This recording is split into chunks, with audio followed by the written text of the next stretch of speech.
apa komentar Pak Prabowo terhadap putusan MK yang melahirkan MK itu? Itu aja. Ini Mahkamah Konstitusi, aturannya sudah jelas. Kita juga bukan anak kecil. Rakyat kita juga pandai. Rakyat kita lihat, rakyat kita tahu. Mas Ganjar, kita tahulah ya bagaimana prosesnya. Ya, yang intervensi siapa? Ya kan? Yang intervensi siapa? Tapi intinya adalah kita tegakkan konstitusi, kita tegakkan undang-undang, kita perbaiki yang kurang sempurna, dan kita patuh kepada komitmen undang-undang itu sendiri. Kita harus membuat yudikatif kuat, dan saya berkomitmen untuk memperkuat itu. Manakala saya menerima mandat dari rakyat, saya akan memperbaiki kualitas hidup semua hakim-hakim di Republik Indonesia, semua pekerja di sekitar pengadilan, dan semua penegak hukum akan saya perbaiki kualitas hidupnya, gajinya diperbaiki supaya mereka tidak dapat diintervensi, tidak dapat disogok, tidak dapat dikorup. Itu komitmen saya kepada rakyat Indonesia. Dari si penegakan hukumnya dulu. Maka kalau saya mulai dari sini, maka yang mesti dilakukan adalah pemiskinan. Yang kedua, perampasan aset. Maka segera kita bereskan undang-undang perampasan aset, dan untuk pejabat yang korupsi bawa ke Nusa Kambangan agar bisa punya efek jera bahwa ini tidak main-main. Tidak ada lagi jual beli jabatan. Yang kedua, jangan biarkan mereka store pada pemimpinnya. Kalau ini terjadi, kerunyaman itu akan muncul dan pemimpin tidak boleh ragu untuk memutuskan itu. Calon yang saya pilih, saya katakan di sini ya, saya yang pilih, saya yang minta, saya yang memilih. Tidak ada itu dinasti-dinastian. Kalau dinasti merah putih, apa salahnya? Kalau dinasti patriotik, apa salahnya? Tim Prabowo Gibran, Koalisi Indonesia Maju mengatakan kita akan lanjutkan pembangunan yang sudah dilaksanakan oleh Presiden Jokowi.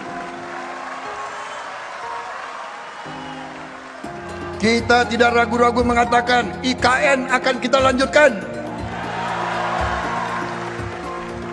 BPJS kita lanjutkan. Kartu Prakerja kita lanjutkan. Kartu Indonesia Pintar kita lanjutkan. Hilirisasi kita harus lanjutkan dan akan kita sempurnakan, akan kita tingkatkan, saudara-saudara, karena hilirisasi adalah masa depan bangsa Indonesia. Sebelum saya dipanggil Yang Maha Kuasa, saya ingin melihat bangsa Indonesia menjadi bangsa yang makmur. Saya tidak mau lihat ada kakek-kakek umur 70 tahun masih menarik becak untuk cari sesuap nasi. Saya ingin memberi yang terbaik untuk rakyat saya yang saya cintai.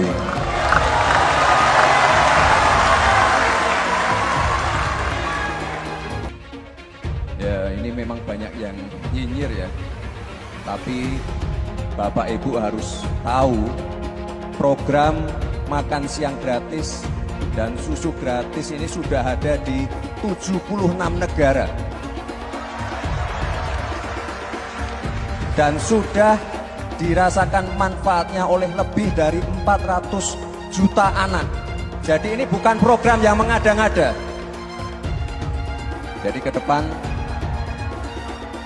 untuk menuju Indonesia emas harus kita siapkan juga generasi emasnya. Anak-anak yang sehat, pintar. Itu kuncinya. Menko Polhukam itu sudah ada lebih dari 15. Tapi saudara, di dalam sejarah kan tidak pernah ada Menko Polhukam melakukan tindakan hukum. Karena alasannya saya kan hanya koordinator. Kalau saya sikat semua. Koruptor, mafia, penjahat, narkoba, saya ikut turun tangan. Dan itu kalau saya ada di posisi baru yang lebih luas kewenangannya, itu nanti akan lebih banyak yang saya lakukan untuk itu. Buat kita oleh saudara di Manado yang kita sayangi, ya pastikan 2024 pilih presiden orang Manado. Jangan lagi orang Manado punya presiden orang Manado. Yes, itu pertama. Yang kedua, yes. Yang kedua, ingat, siapa yang mengutuk Israel, kutuklah dia. Siapa yang memberkati Israel, memberkatilah dia. Terberkati. Jangan sampai jadi terkutuk yang terkutuk itu. Terkutuk ya. Yes. Terima kasih. Di Solo menang, kemudian ditarik ke Jakarta, gubernur sekali menang, kemudian 2 kali di pemilu presiden juga menang. Mohon maaf Pak Prabowo, kelihatannya setelah ini jatahnya Pak Prabowo. Kenapa kita membutuhkan pemimpin yang namanya Pak Prabowo Subianto dan Gibran Raka Buming Raka? Saudara-saudara semua, Indonesia adalah negara besar. Tidak bisa dipimpin oleh orang-orang yang baru berpikir mau coba-coba nanti akan. Pak Prabowo adalah figur yang sangat luar biasa syarat dengan pengalaman. Beliau adalah mantan jenderal, mantan komandan Kopassus, Pangkostrat, dan sekarang jadi Menhan yang disegani di dunia internasional. Mas Gibran adalah anak muda yang visioner, yang berangkat dari UMKM, yang sekarang menjadi wali kota sukses memimpin kota Solo. Ada yang mengatakan bahwa zaman sekarang seperti zaman Orde Baru karena mendegradasi demokrasi. Ada yang mengatakan juga baru berkuasa sudah sewenang-wenang kepada rakyat. Bapak Ibu semua, saya ingin menyampaikan kalau di zaman Orde Baru, partai itu cuma 3. Golkar, PDIP, dan P3. Tidak ada partai lain. Dan menteri yang banyak dulu itu cuma partai Golkar. Tapi di zaman reformasi, sejak 2014 sampai dengan 2023 sekarang, menteri terbanyak itu adalah menteri dari partai pendukung pemerintah. Di antaranya adalah PDIP, Golkar, Nasdem, PKB, dan P3. Jadi sebenarnya siapa yang Orde Baru itu?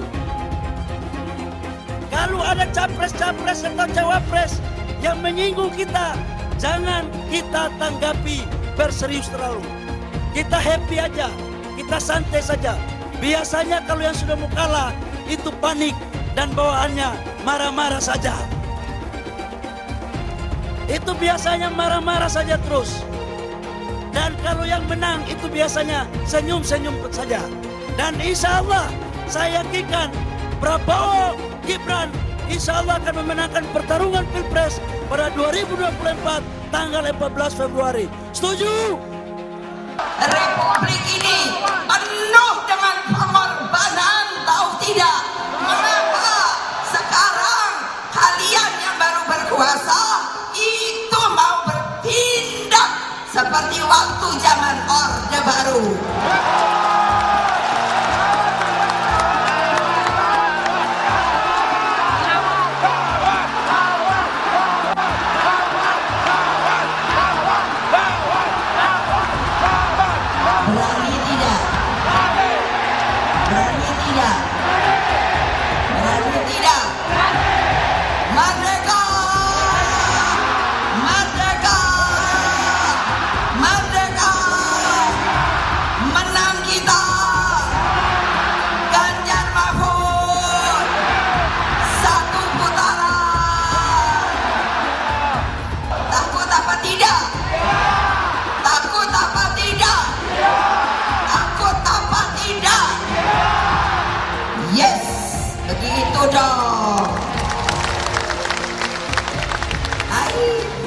Mestinya ibu nggak boleh ngomong gitu, tapi udah jengkel, tahu nggak?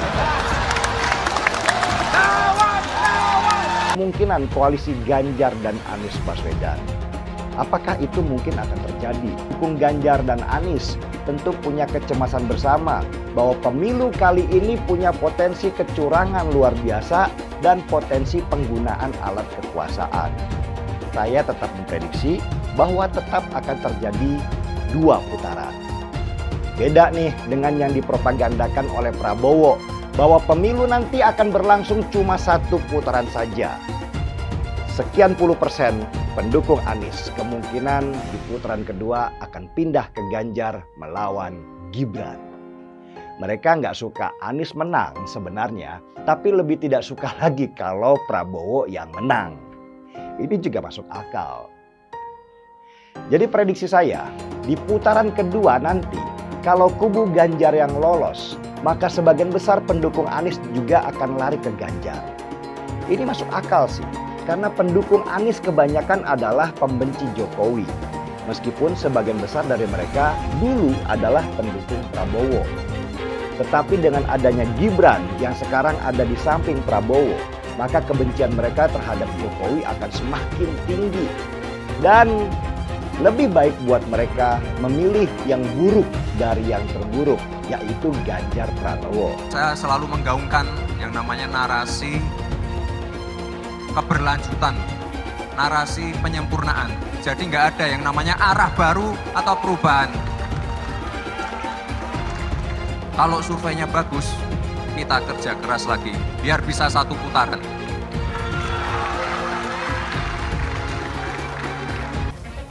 Nah, yang pasti kalau buat saya, dibandingkan misalnya Pak Gibran jadi maju, gitu Mas Gibran gitu ya.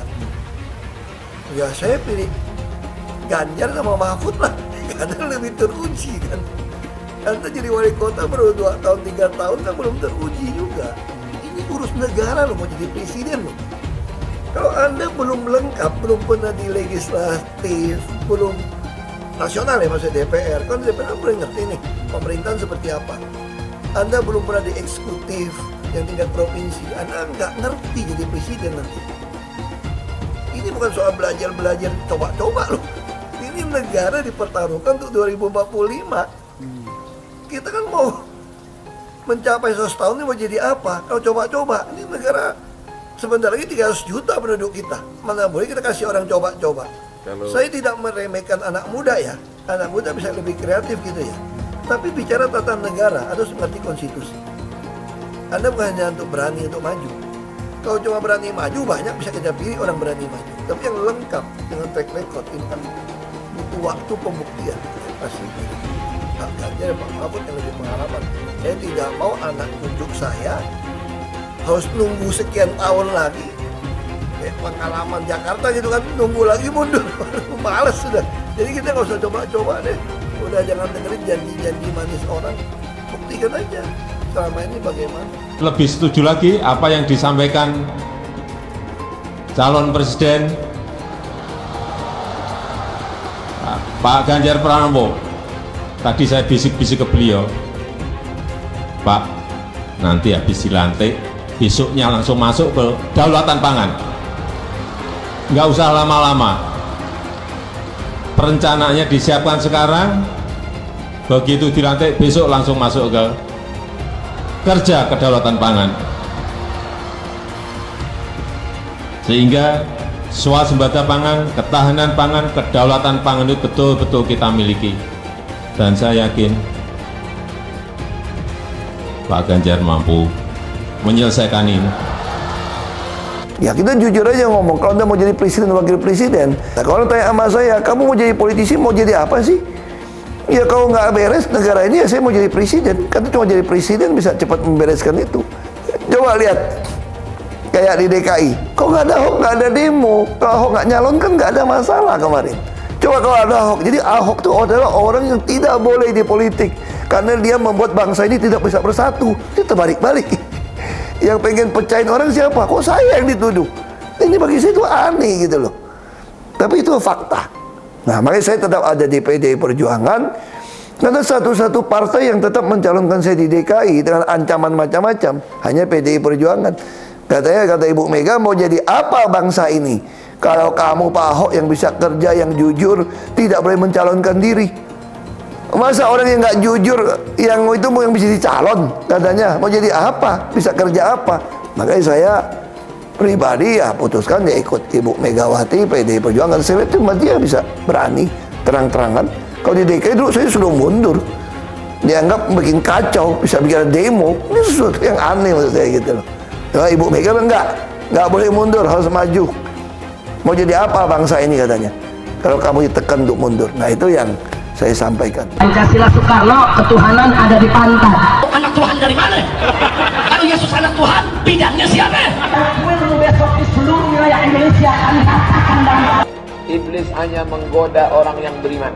Makanya jarang-jarang orang kafir kerasukan setan. Yang kerasukan setan itu orang baik-baik. Jarang, saya belum pernah nengok Cina kerasukan setan. Pernah tak Ahok itu kerasukan setan? Enggak, setannya juga. Karena sesama setan dilarang saling menggoda. Karena di salib itu ada jin kafir. Karena di salib itu ada jin kafir. Karena di salib itu ada jin kafir. Haleluya. Kepalanya ke kiri apa ke kanan? Kepalanya ke kiri apa ke kanan? Tetap percaya salib itu lambang mulia, bukan jin. Kok ketawa? Aku nggak nyindir siapa-siapa loh. Saya nggak pernah mundur untuk kebenaran, keadilan, kejujuran, dan peri kemanusiaan. Gue nggak pernah mundur. Dan gue nggak pernah takut juga sama lu. Siapapun yang rasis, gue akan hadapin. Karena rasis itu tidak berperi kemanusiaan. Sama saya ditanya dulu kan, kamu nyesel nggak statement kamu di Pulau Seribu sehingga masih masuk penjara?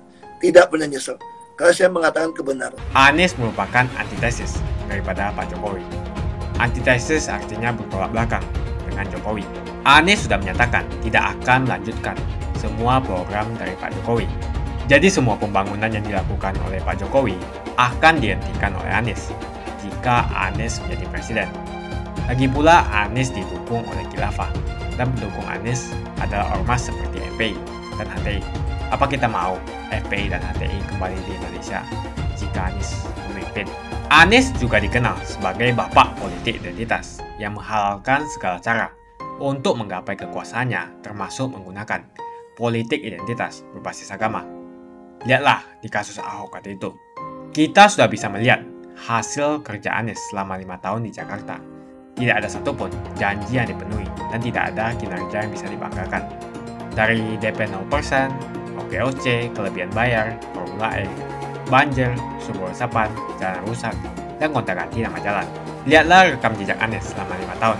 Bayangkan Indonesia ke depan jika dipimpin oleh Anies. Dan bayangkan jika Anies menang. HTI dan FPI, ormas khilafah yang dibubarkan itu akan dikembalikan oleh Anies. Apakah kita mau Pancasila diganti jadi khilafah? Perkataan Ahok sudah terbukti dan Jakarta sudah menjadi korban. Jangan biarkan Indonesia menjadi korban kibulan Anies Baswedan. Umat minoritas, terutama kaum Tionghoa, tidak akan memilih Anies Baswedan. Yang Prabowo kemampuan fisiknya sudah sangat terbatas, sudah letoy, maka dia nggak bisa belusukan. Sementara Gibran, sikapnya masih terlalu kaku dan angkuh untuk bisa diterima dengan antusias oleh rakyat biasa. Makanya sekarang yang tampak rajin keliling Indonesia dan kembali rajin belusukan adalah Presiden Jokowi. Sampai-sampai nih kalau diperhatikan, Presiden Jokowi ini perjalanan ke daerahnya seperti mengikuti apa yang dilakukan oleh Mas Ganjar. Jadi benarkah kalau Pak Jokowi rajin membuntuti Mas Ganjar buat menghapus hasil kampanye Mas Ganjar ke daerah-daerah? Setelah Mas Ganjar berhasil menarik simpati warga di suatu daerah, dengan cepat Pak Jokowi mendatangi daerah yang sama agar warga kembali ingat buat mendukung Pak Jokowi. Sehabis Mas Ganjar ke Lampung, Pak Jokowi segera ke Lampung juga.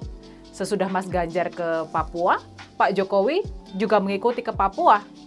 Yang terbaru nih, hanya beberapa hari setelah Mas Ganjar ke NTT, giliran Pak Jokowi yang juga langsung terbang ke NTT.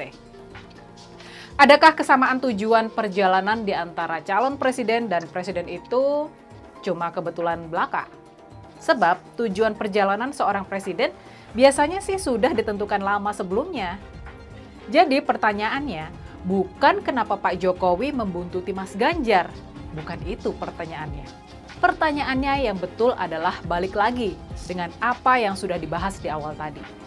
Kenapa Pak Jokowi sampai harus sibuk belusukan lagi? Mas Ganjar memulai kampanye di Merauke sana dan Prof Mahfud di Sabang, di ujung utara Pulau Sumatera. Lalu Mas Ganjar sudah ke NTT, NTB, dan Sulawesi Selatan.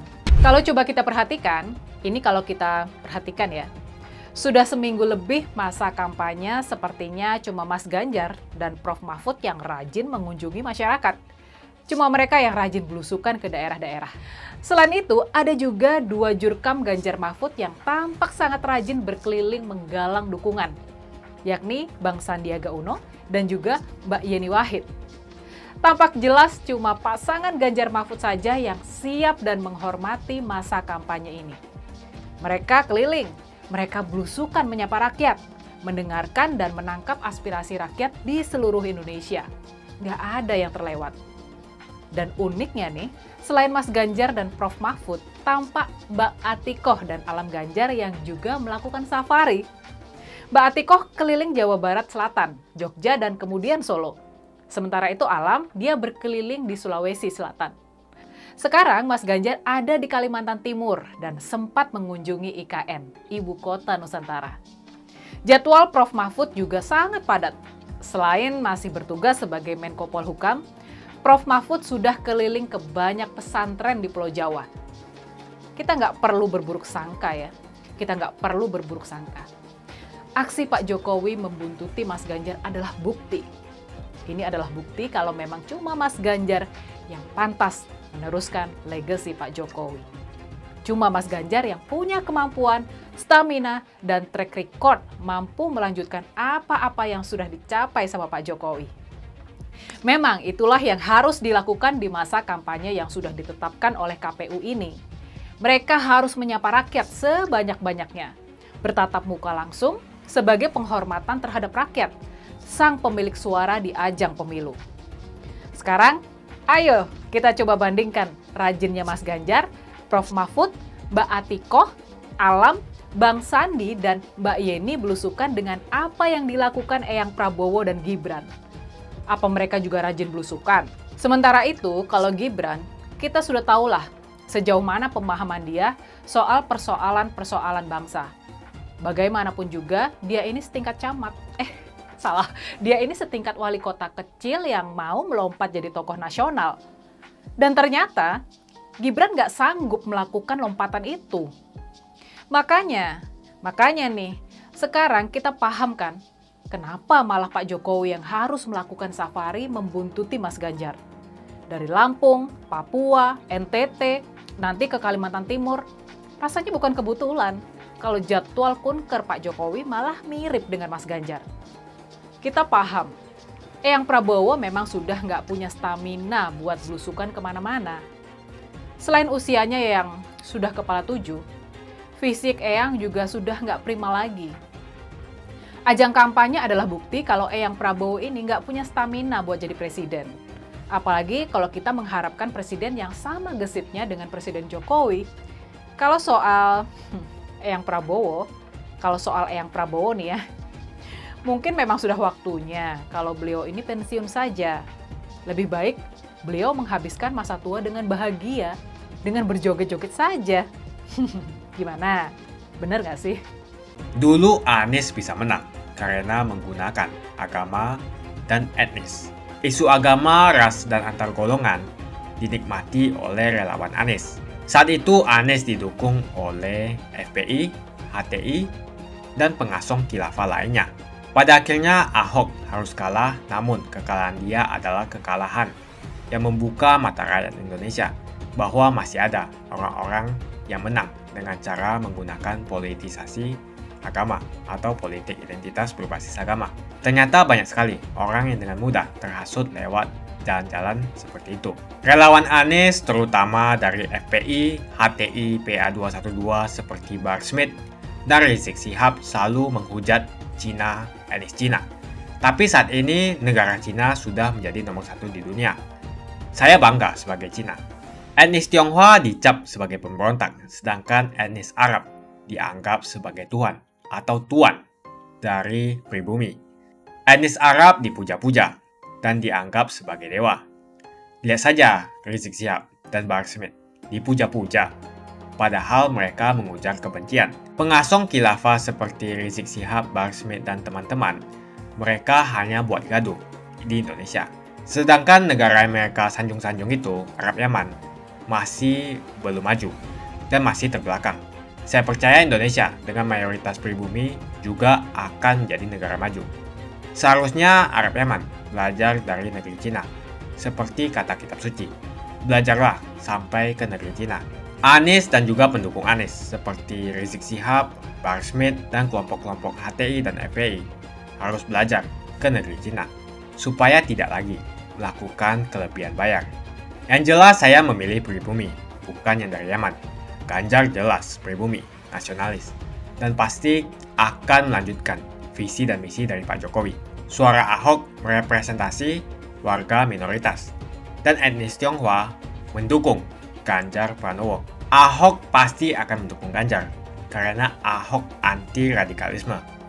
Ahok yang jelas tidak akan mendukung Anies Baswedan, karena Anies Baswedan didukung oleh kelompok khilafah, HTI, dan FPI, ormas terlarang itu.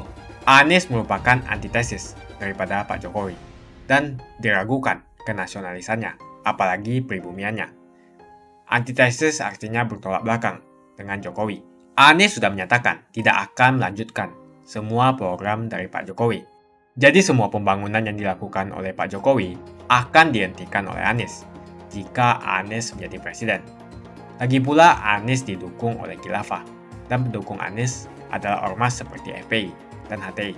Apa kita mau FPI dan HTI kembali di Indonesia jika Anies memimpin?